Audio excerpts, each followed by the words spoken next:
টানা বর্ষণে দেশের বিভিন্ন অঞ্চলে বেড়েছে দুর্ভোগ। কোথাও জলাবদ্ধতা, কোথাও বন্যার আশঙ্কা, আবার পাহাড়ি এলাকায় দেখা দিয়েছে ভূমিধসের ঝুঁকি। আবহাওয়া অধিদপ্তর জানিয়েছে, সুস্পষ্ট লঘুচাপের প্রভাবে আগামী 12 জুলাই পর্যন্ত ভারী থেকে অতি ভারী বৃষ্টিপাত অব্যাহত থাকতে পারে।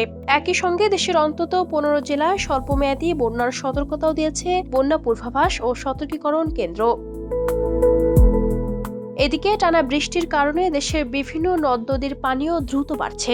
বন্যা পূর্বাভাস ও সতর্কীকরণ কেন্দ্র জানিয়েছে, চট্টগ্রাম, ফেনী সহ দেশের 15টি জেলায় স্বল্পমেয়াদী বন্যার আশঙ্কা রয়েছে। প্লাবিত হতে পারে এসব জেলার নিম্নাঞ্চল। একই সঙ্গে চট্টগ্রাম, সিলেট, ময়মনসিংহ ও রংপুর বিভাগের কয়েকটি নদীর পানি বেড়েছে। বান্দরবানের সাঙ্গু ও মাতামুহুরী নদীর পানি ইতোমধ্যে বিপদসীমার উপর দিয়ে প্রবাহিত হচ্ছে।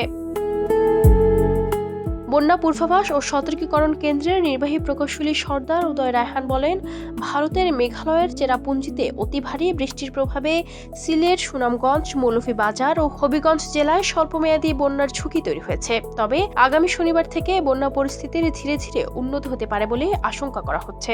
দেশের উজানে ভারতের চেরাপুঞ্জিতে 126 কিলোমিটার বৃষ্টিপাত লক্ষ্য করা গেছে, যা অতি ভারী বৃষ্টিপাত।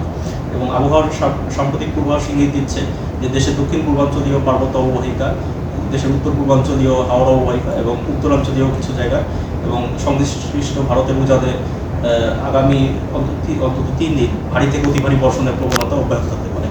এর ফলে মূলত দেশের দক্ষিণ পূর্বাঞ্চলীয় বান্দরবান ও কক্সবাজার জেলার নিম্নাঞ্চলে বন্যা পরিস্থিতি অবনতি ঘটার সম্ভাবনা রয়েছে আগামী 3 দিনে। ময়মনসিংহ, নেত্রকোনা এবং শেরপুর জেলার আকস্মিক বন্যা প্রবণ নদীগুলোর পানি দ্রুত বৃদ্ধি পেয়ে কিছু স্থানে বিপদসীমার উপর দিয়ে প্রবাহিত হয়ে স্বল্পমেয়াদী বন্যার ঝুঁকি রয়েছে সংশ্লিষ্ট নিম্নাঞ্চলে। তবে 3 দিন পরবর্তী সময়ে বৃষ্টিপাত পরিস্থিতি উন্নতি হতে পারে। এ বিষয়ে আবহাওয়াবিদ আবুল কালাম মল্লিক বলেন, বর্ষাকালে মৌসুমী বায়ু বঙ্গোপসাগর থেকে প্রচুর আর্দ্র বাতাস নিয়ে আসে। সেই বাতাস ওপরে উঠে মেঘ তৈরি করে। এর সঙ্গে সম্প্রতি সৃষ্টি হওয়া সুস্পষ্ট লঘুচাপের প্রভাব যুক্ত হওয়ায় বৃষ্টির পরিমাণ আরও বেড়েছে।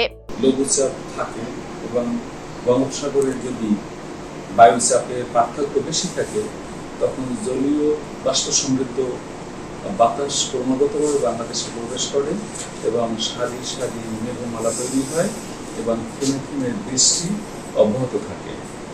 সেজন্যই সারা বাংলাদেশে, বিশেষ করে খুলনা, বরিশাল, চট্টগ্রাম, রংপুর, ময়মনসিংহ এবং সিলেটে বৃষ্টিপাতের তীব্রতা অনেকটাই বেশি। সেখানে একটি ভারী বর্ষণের সতর্কবার্তা রয়েছে।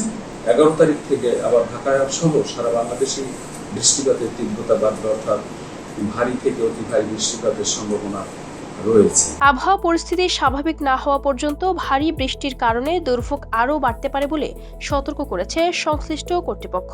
তাই ঝুঁকিপূর্ণ এলাকার বাসিন্দাদের সতর্ক থাকার পাশাপাশি প্রয়োজনীয় প্রস্তুতি নেওয়ার পরামর্শ দেওয়া হয়েছে। তবে আবহাওয়ার পূর্বাভাস অনুযায়ী আগামী শনিবারের পর বৃষ্টির তীব্রতা কমলে বন্যার পরিস্থিতিও ধীরে ধীরে উন্নতি হতে পারে। Desk report, campus Times.